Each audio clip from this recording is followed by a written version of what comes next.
How to do voiceovers on TikTok. So go open your TikTok application. In this homepage, click on the plus button on the bottom center part of your screen. So go and record your video by clicking on this red circle. You can continuously record with cuts here. Now if you're done recording, click on the check icon. You will now be directed to this editing page. On the right part of the screen, there's a lot of icons and options for editing. Click on the arrow on the bottom part, and as you can see, the microphone icon is the audio editing. So click on that.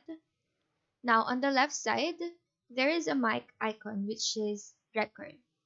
You can click on that and start talking. This will then be recorded. If you're not satisfied with the voiceover, you can redo it by clicking on the X icon and record again.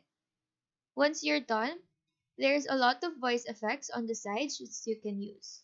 Click on save, proceed to next, and your video with voiceover is now posted. So that is how to do voiceovers on TikTok. Do let us know if this video helped you out, and if you have any questions, feel free to drop them down below. Thank you for watching and have a nice day.